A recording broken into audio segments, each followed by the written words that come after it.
How the fuck's it going, everyone? Happy Halloween. This is the one we've been waiting for. So this is going to be my installment of the kind of Halloween contest that I proposed a few weeks ago. And this is also going to be where I draw the names out of the hat which win the records that I showed a couple of videos ago. So yeah, buckle up. It's going to be a spooky one. So yeah, I've been excited to actually give my takes on this kind of category. So it will be 5 kind of Halloween themed records or horror themed or whatever. Just stuff that kind of gets me in the mood for Halloween.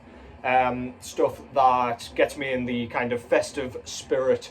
And then I'm going to show 5 horror films or films with horror aspects at least that I like to watch around this time of year. So I've actually pulled out 10 Halloween records or Halloween themed records. I thought I would make it a little bit more challenging for myself, seeing as though I proposed this thing.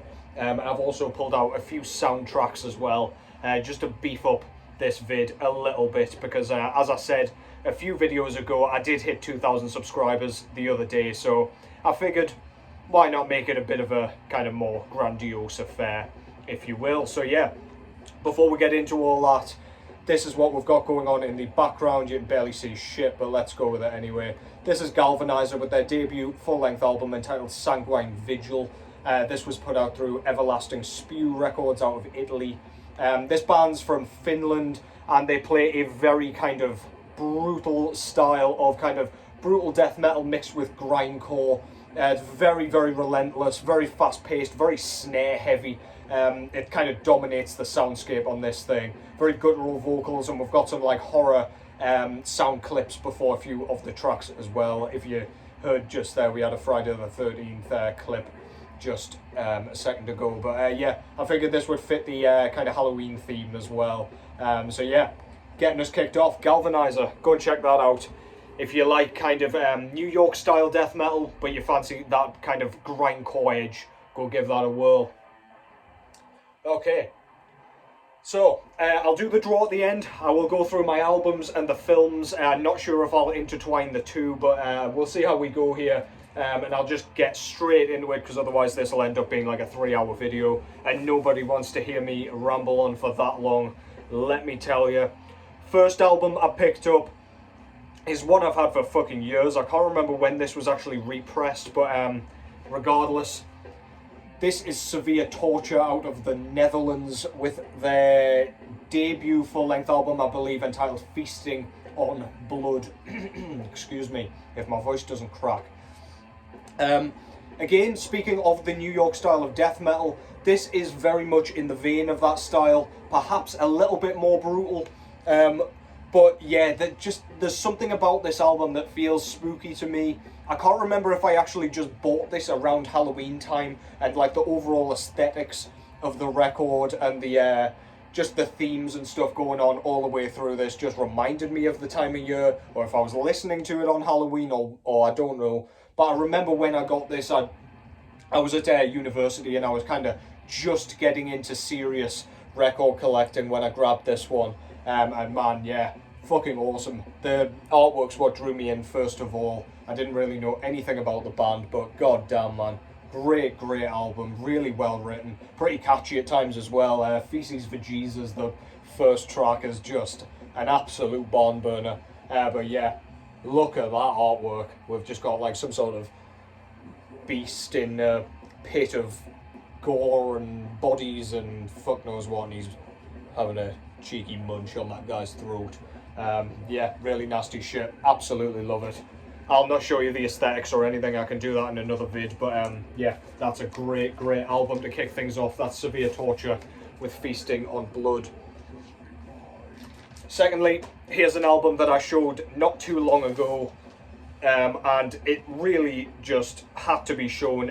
Dave from Cavernous Carnage showed this band as well, but not this album. The Mighty Mortician with Chainsaw Dismemberment. This is their sophomore full-length album. Again, New York death metal. There's a bit of a theme going on here so far. But yeah, really brutal kind of death grind, ridiculous drum machine, all the horror sound clips beforehand just give you that kind of Halloween feeling, no question about it. Of course, we've got the themes as well going on with the, like, I don't know, classic style horror, a woman with her legs sawn off, lovely. I didn't actually realise Wes Ben Scoulter did this artwork when I was showing this record the other day, so yeah, that's fucking cool as well. Explains why it's so sick as well. But yeah, awesome stuff. Again, love the sound clips. I've been listening to this one for as long as I can remember, and yeah, it's just been a staple for Halloween, really, but I'm chuffed to have it on vinyl. Front cover, yeah, shows a woman with her limbs sawn off, her boyfriend or partner here with no limbs left, and our guy looking very proud of himself, stood in the lit porchway. So yeah, awesome stuff. Mortician, Chainsaw, Dismemberment. I mean, with a title like that, it just had to come out at Halloween. Next one, my third pick, is an album that didn't come to mind straight away, but I figured can't really have a Halloween kind of video or like a horror themed video without some cosmic horror. So yeah, I've gone with Ulthar's Cosmovore. This is of course Lovecraft themed death metal, blackened death metal. Very quite, that's very contradictory. Quite technical. And a bit unpredictable and all over the place. Not quite proggy, and they're not quite as complex on this one as they are on their recent stuff, Anthronomicon and Helionomicon, which came out this year. But yeah, the lyrical themes are fantastic. It doesn't just stick to the like cosmic Lovecraft kind of stuff. It does creep into like the Cats of Ulthar. Of course, that's what the band is named after, and stuff like that. So we get like a full storyboard of Lovecraft's poetic and novel career. But yeah, absolutely brilliant stuff. Artwork of course shows the cosmic side of Lovecraft's work, with eyeballs and tentacles and just nasty shit everywhere you look. A very cool looking alien landscape. Yeah, if you like the sound of that, go and check it out. But yeah, had to show that today. I could have picked Sulphureon, but I've been showing a lot of their records recently, so I figured I would give another very Lovecraft themed band a shot. Next up, I've picked one that I haven't seen anybody else pick either. This is Repulsion with their debut full-length album, Horrified. Really nasty, kind of, I don't know, just kind of gory, nasty death grind. Absolutely fantastic. Really kind of, I don't know, again, it just gives off a B horror movie vibe. Gives off like 80s zombie film vibes as well. Tracks like Eaten Alive is on here. It is somewhere, I believe. Yeah, Eaten Alive, Black Breath, Bodily Dismemberment. There's some absolutely fantastic tunes on here. All the lyrics and stuff are obviously themed around generic kind of horror tropes. And of course, we've got the nasty looking one-eyed zombie on the front there. Yeah, this thing's just a sick, disgusting affair, really well written, and again, it's just a staple for Halloween for me. Absolutely killer stuff. If you're not familiar with that, go and check that out. You are definitely missing out if you have not heard that. Yeah, an absolute essential. Repulsion, Horrified. Next up is a band, again, I'm surprised I didn't see this band kind of mentioned a little bit more. But this is Deceased with their latest full-length album entitled Ghostly White. I can't remember when this was originally released. I feel like it was around 2017, 2018. But yeah, this is of course, again, general horror-themed death metal. It's quite, comes across as a bit of a concept album, this. I don't actually know if it is. I always forget to kind of look properly into the lyrics and stuff, but it's all about hauntings and, yeah, just creepy goings-on. And of course, all of the artwork is fantastic for this band. They've had a lot of zombie-themed stuff in the past, so this was quite a nice change for them. But yeah, this is really like classic-sounding death metal, very heavy metal inspired, especially in a lot of the lead work. Front cover shows a bed that's somehow ended up in a cemetery by the looks of it, with a bunch of ghosts and shit floating about. Not really what you want to wake up and see, but yeah, really fucking cool. And we've got like a baby ghost in there, which is pretty dark. Yeah, killer shit. Deceased with ghostly white. I spin that one very, very frequently, and I don't see it posted very often in general. It's one that's pretty underrated, so yeah, go and give that a bash. Next up, you knew I had to show at least something from this band. This is Old Nick with one of their EPs. I don't know how many EPs in this was, but this is No Solace in Sunlight.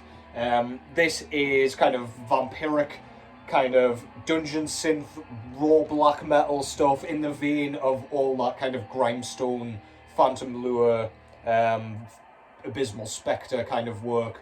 Yeah, really good shit, really goofy. It's, again, cartoon vampire music is the best way to describe it. It sounds like something off Scooby-Doo. But yeah, so much fun. Again, a Halloween essential if you don't want anything too, like, I don't know, challenging in a gory sense. If you just want a bit of fun for like a Halloween party or something, but you have to kind of stick to your metal, then yeah, this is an absolute essential. Really, really well written. Just puts a goddamn smile on your face. Loads of fun. Doesn't take itself too seriously. Fantastic stuff out of the US. Old Nick, No Solace in Sunlight. Of course, inspired by Nosferatu with Count Orlok on the front, or Mr. Barlow. Don't really know which it is from Salem's Lot, but regardless. Next up, again, had to pick Cannibal Corpse in some facet. I was thinking about Tomb of the Mutilated, but I thought that might be a bit on the nose. And actually, again, for the same reason as, I can't remember which album it was I was talking about, fuck's sake, Severe Torture. This one I remember listening to at uni. I bought this one in the small record shop in North Wales that I was talking about in the other video, Mudshark Records. And yeah, I remember listening to this one over Halloween time as well.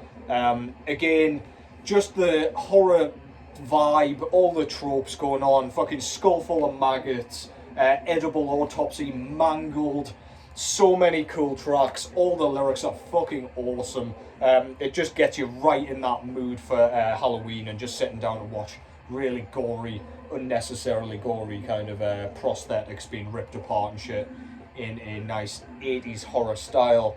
And of course the front cover is iconic. I don't know what is going on there. I don't know if he's like, he seems like he's just ripping himself apart and eating himself, and it's obviously just falling through his chest cavity, so that's nasty as shit. But yeah, killer stuff. I was lucky enough to get it back on black pressing, which actually maintained the original Chris Barnes logo there as well. But yeah, if you don't know Cannibal Corpse, but you somehow like death metal, I don't know how you've managed to avoid them, but yeah, go and check that out. That's probably my favourite Cannibal album as well. Much more on the thrash metal side, as opposed to the like really almost brutal death metal that we got on the two albums afterwards. But yeah, go and check that out. Next up is the album that I'm representing on my t-shirt. This is Acid Witch. Again, you knew these had to be here. Again, out of the US. Our Halloween themed kind of death doom, stoner doom, death, whatever you want to call it, hybrid. Again, very Halloween themed. This is literally Halloween themed. It's all about witches and ghouls and goblins. And even their later works about trick-or-treating and stuff like that. Really, really good fun. Quite psychedelic as well. We've got like spacey psychedelic synths going on in the background, performed by the mighty Slasher Dave, of course. Yeah, this just sounds like a witch's brew of absolute chaos. So much fun. Lasse Pico from Hooded Menace actually does vocals on this debut effort, Witchtanic Hellucinations. And yeah, one of my all-time favourite albums and an absolute staple to listen to around Halloween time. I pretty much listened to their entire catalogue back to back throughout Halloween. It's pretty much the only time of the year where I feel like it's acceptable. But again, Stoned, their second album, I bought that while I was at uni, and again, massive Halloween vibes, just, and I mean, it's obviously intended to be as well.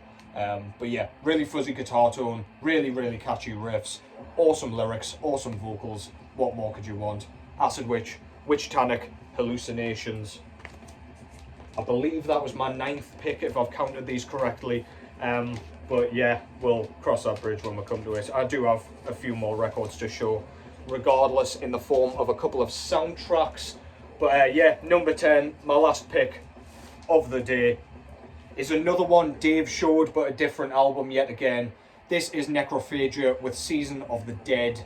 This is kind of proto-death metal, really quite thrash influenced. But yeah, you can kind of see how the gore and the guts are kind of creeping forward into a more extreme sound.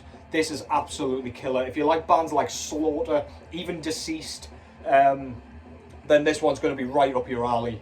That Drew Elliott artwork is absolutely phenomenal as well, with all the zombies kind of tearing this dude apart. Really, really nasty stuff. Yeah, this is a brilliant album. I don't actually pick this up often enough. I sometimes forget I've got it, and then when I come back around to it, I'm like, fuck yeah, man. Awesome, awesome album.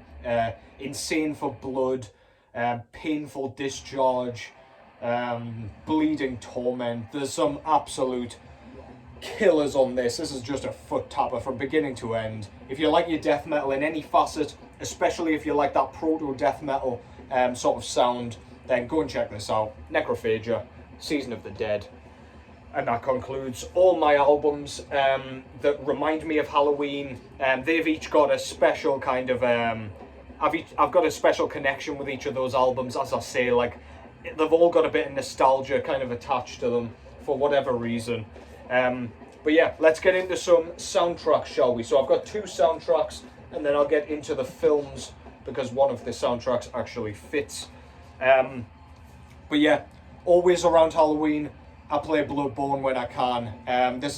It was originally a PlayStation game which came out in 2016, and yeah, it's pretty much a horror RPG game. If you like From Software's other kind of work, from like Elden Ring to Dark Souls to Demon Souls, then I don't see why you wouldn't have heard about Bloodborne at least. It's quite a Lovecraftian affair with the kind of cosmic horror. We've also got werewolves and shit, and kind of almost undead sort of blood-drunk motherfuckers wandering around trying to kill you with a pitchfork. But yeah, the soundtrack itself is one of my favourite soundtracks of all time, if not my absolute favourite. It's very orchestral, lots of choirs going on. It's very grandiose and theatrical, of course, to fit some of these absolutely sensational boss fights that you get in this game. Particularly the Gehrman soundtrack, the final boss, spoiler alert, but I mean, it's been out since 2016, so I don't apologise too hard. Yeah, this is an absolute treat, so atmospheric, and it just captures the game's kind of atmosphere and aura very, very nicely. That's Bloodborne's original soundtrack. Absolutely love that thing, man. I don't listen to kind of soundtracks too often because it's more like background music, but I can sit and listen to that quite happily. It always just reminds me of each fight, because I've done them so many times. Each soundtrack just, I don't know, it just sticks in my head. I can remember the first time I fought some of those bosses, and yeah, it's just a treat from beginning to end. Something a little tamer now, but I had to mention it. This is the Wednesday soundtrack from Netflix, the Netflix original. Of course, Tim Burton did this one, but this is a Danny Elfman soundtrack. Unsurprisingly, he's done a lot of work for Tim Burton, but yeah, and there was somebody else, Chris Bacon as well, sorry, my apologies. This is very like harpsichord heavy, quite a bit of cello going on, but it just fits that, fits the vibe of it perfectly. It's quite goofy, kind of like upbeat as well. It's kind of upbeat, like vampire haunted house music, if you will. Just imagine the type of stuff that would fit the Addams Family, and you've pretty much got that here.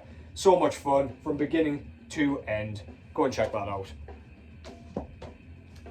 Okay, so my last soundtrack that I've got here will fit one of the films that I've also picked, so I'm just going to get into the films right away, and yeah, we'll see where we end up, eh?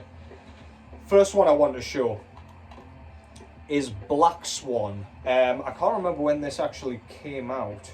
2010, so it's slightly older than I thought. This is a Natalie Portman film. Who directed it? Darren Aronofsky. I'm not familiar with any of his other work, but this is a stunning kind of dark psychological thriller. There's lots of horror elements going on. where like feathers and shit coming out of her back. It's about a kind of ballet dancer who is trying to morph into this Black Swan sort of role on stage, and it's just about like a bunch of haunting sort of hallucinations that she's experiencing as she's trying to transform into this Black Swan. And then we get this really, really nasty scene at the end where she fully kind of metamorphoses into this Black Swan. And it's really gross, it's really disturbing, really thought-provoking. And yeah, if you haven't seen it, please go and check that out. That's really, really fucking cool. Any of these, if you want to discuss them in the comments below, please do, because I love nerding out about a lot of these films. Next up, I'm cheating a little bit here, but it's the only version of it I've got. I'm actually picking Evil Dead 2, but this is the Evil Dead Trilogy, which has Army of Darkness and the first Evil Dead film in it. Evil Dead 2 is kind of just a remake of the first one, but just done a bit better. The comedy's ramped up. The fucking eyeball scene where he jumps on the trapdoor and the eyeball goes in the girl's mouth is absolutely hysterical. Where he chainsaws his hand off as well. It's just so much fun. Bruce Campbell is a treat to watch. And yeah, that second film is absolutely wicked. But I love Army of Darkness as well. That shouldn't work as well as it does as a horror film, just because it's so like bright and it's set kind of in the desert and it's like a medieval sort of zombie skeleton film. But yeah, man, I absolutely love these films. They always put a smile on my face, but they always scratch the itch for ridiculous gore as well. I love like practical effects, and Evil Dead has it all. Brilliant, brilliant film. The shooting on this is really unique, the camera work and stuff as well. So if you're not familiar with any of those films, please go and check them out. Don't neglect Ash vs. Evil Dead as well, the series which came afterwards and got 3 series. Excuse me. That's brilliant as well. It's well worth a watch. Devastated it got cancelled, but yeah, what we got was absolutely epic. Go and check that out. Evil Dead 2, I'll say, but the Evil Dead trilogy, really. Which one should I go for next? Next up is one that I've bought very recently, and I was absolutely floored by it. This is Pearl, which is like a prequel to the first film X, and we're getting a sequel to X next year called Maxine, which will obviously follow one of the characters from X. This is a very, very unique film following Pearl, who was the old woman in the in X, the first film. Mia Goth plays all of those characters anyway, so naturally she reprises her role here. But my good God, the acting performance from Mia Goth here is absolutely mind-blowing. How she didn't win an Oscar or something for this performance is beyond me. They're like 7+ minute monologues she gives, where she's just kind of, I don't know, she's talking to, I think he's called Howard, her husband. She's talking to him, but he's not actually there. She's just kind of, I don't know, pretending that he's there. So she's just going through all the horrible shit she's done, and kind of the feelings that she's been feeling throughout. There's also this really disturbing, like, smiling scene at the end for the end credits. She just stands there with the camera in her face, and she's just smiling like an absolute maniac. Tears streaming down her face. She keeps changing her face because her face is aching, and it's unnerving, but it's almost emotive. It's so good. I almost cried several times throughout this film just because of how passionate the performance is from Mia Goth. Sensational shit. Can't wait for Maxine. And yeah, check out X as well. But yeah, man, Pearl floored me. I watched it again last night. It's just such a good film. I've got 2 films left. If you know me at all, you'll know this one had to be in it. This is Terrifier 2, which came out last year, I believe, 2022. This is the sequel from the first Terrifier film, which was kind of a mindless slasher film with Art the Clown just kind of fucking up a bunch of people in a semi-abandoned building, or I believe it's just a building in operation, but during the night. Yeah, there's some really nasty gore in that. This one, we follow a family this time.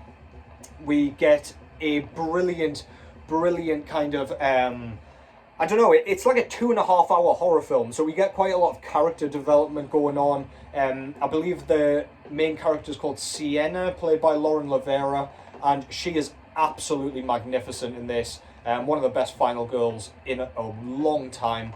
Art the Clown is hilarious in this with the like glasses scene, is like expressionistic acting.